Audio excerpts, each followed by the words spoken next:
Now, for those who dream of making it in a band and selling out arenas, the starting point is usually the smaller music venue in the area. But a UK-wide census of venues has shown that rising business rates and noise complaints from new residential developments are serious threats to the place where most musicians get their big break.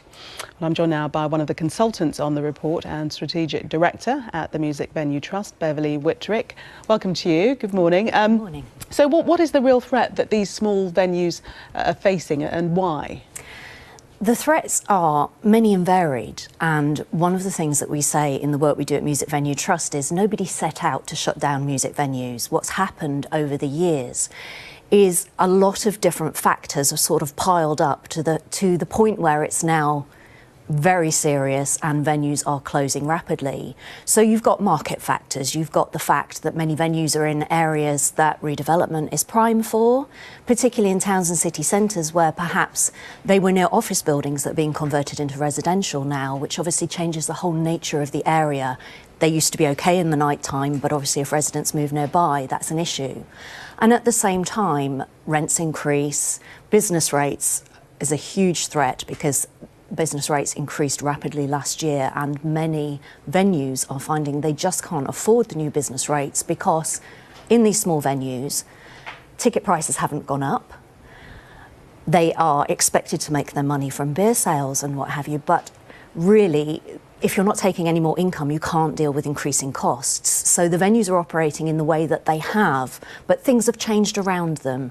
We often talk about the law of unintended consequences, where, you know, you carry on doing the same thing and the world shifts. And this is just making the business model that sustained our venues for the past decades almost untenable now. But how are they going to survive? Because as you say, in some instances where they've been in an area before anything else was, and that area then changes and it becomes residential around them, yes. How are they going to survive as an evening venue that's going to be causing a lot of noise? Obviously, the neighbours don't want that. Well, obviously, but there's a lot of discussion at the moment about what we want our towns and cities to be.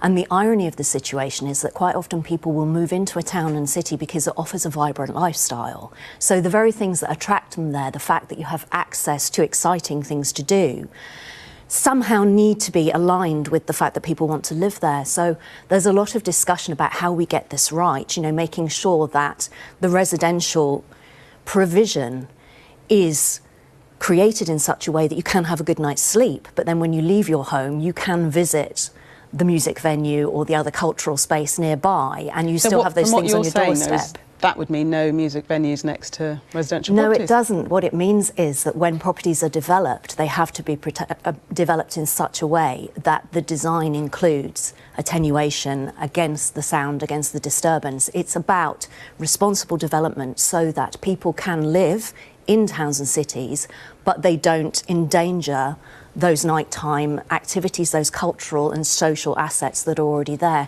So it's a win-win because it's actually about providing better homes for people that they can live comfortably in, but also still having the vibrant cultural life that the UK is famous for. But that solution sounds like it's going to cost money. It is, isn't it? That's the bottom line. It's potentially going to cost money, but what we've actually seen over the past few years of all of those costs have been on the venues. And these are small businesses. They are places run by people who are passionate about music.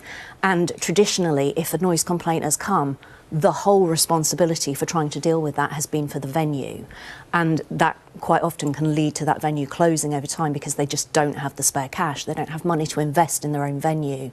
Whereas work on concepts like the agent of change, which is being talked about now at government level in England, Wales and Scotland, would put the onus on the developer to put a small uplift. It's a small increase in the money in investing in developing the residential at the time, so that the residents that move in will not be disturbed by the nighttime activity. Interesting. Can the small venues and residents coexist? Discuss. Beverley, thanks very much for coming in this morning. Thank you.